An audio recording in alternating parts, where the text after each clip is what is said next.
Is your singleness a reflection of your desirability and mental health, or is it something out of your control? What can you realistically do about it? Coming up next on the first episode of Solving Jewish Singleness with the therapist that gets it, Liz Wallenstein.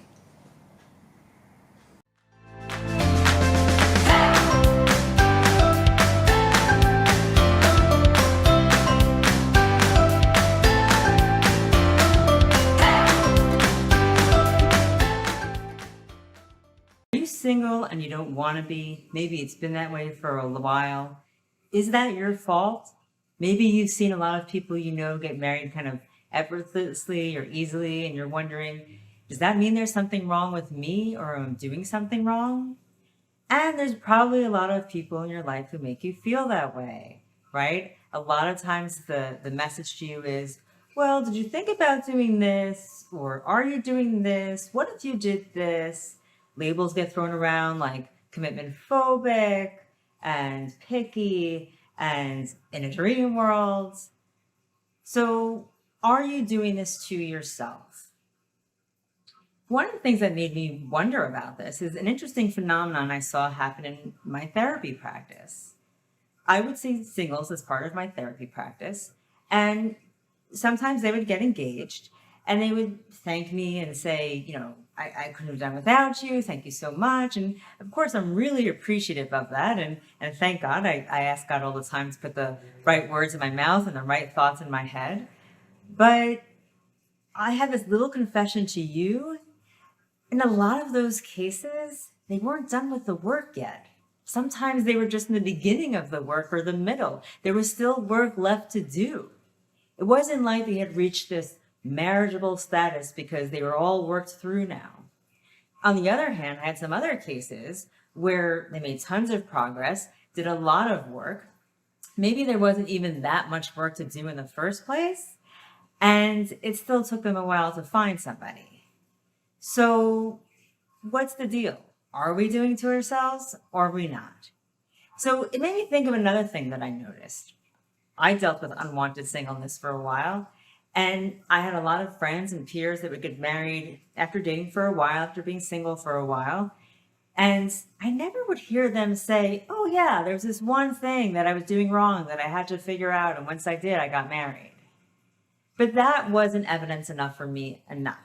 So I decided to go consult with a more senior therapist, somebody who's been in practice for several decades, an older woman, who her practice had always been half singles, half couples, married couples.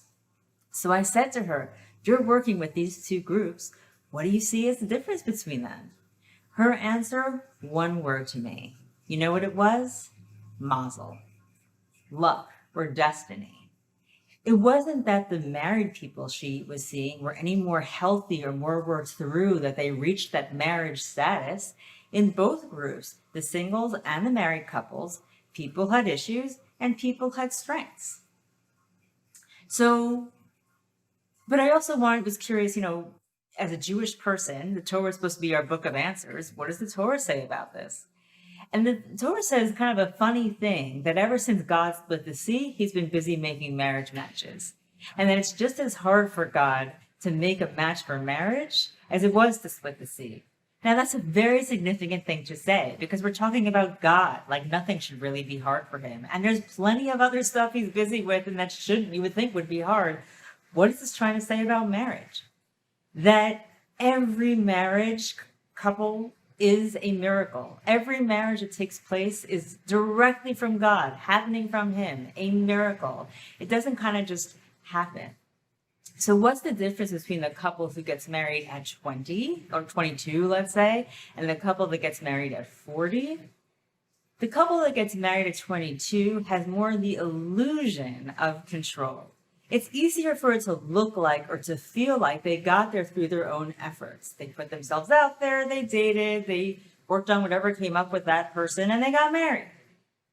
The couple that's 40, it might feel like more of a miracle, but that's because they no longer have the illusion of control by that point.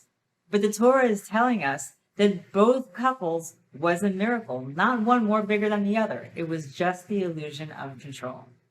So what am I trying to say? that single people are not responsible for their status, that they're not doing anything to keep themselves single? Unfortunately, I'm not. I'm saying yes and no. Hear me out.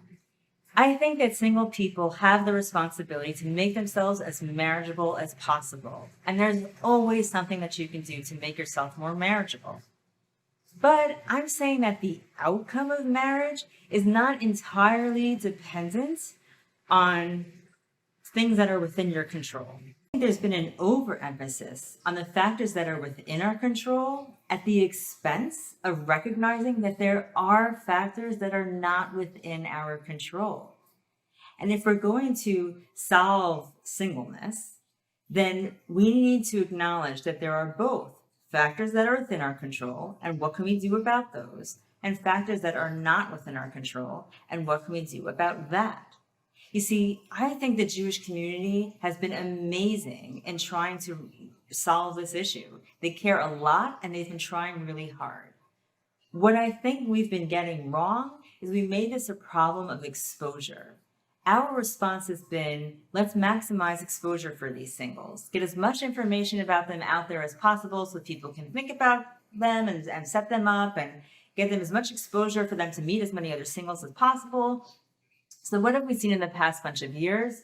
A multitude of dating websites, dating apps, matchmakers of all types that people can come see, matchmaking groups coming together to pool their information of who they know and try to make matches, databases of singles and their profiles that people can have access to, WhatsApp groups where they share profiles and information trying to set people up.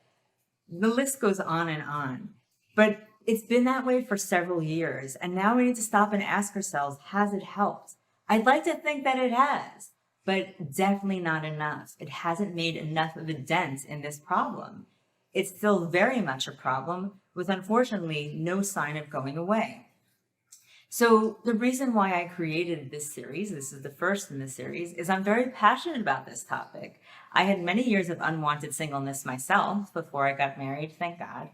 And I know what it feels like, the frustration, the confusion, the despair, and it shouldn't be like that anymore. We need to answer this question of why there's so many people out there, at least hundreds, but probably thousands of singles who say, I want to be married, and yet they say they can't find somebody. It doesn't make sense. So we need to acknowledge that what are those factors we can control? What do we do about them? And that we have to recognize part of this just isn't making sense. There are factors that are not within our control, and how do we respond to that?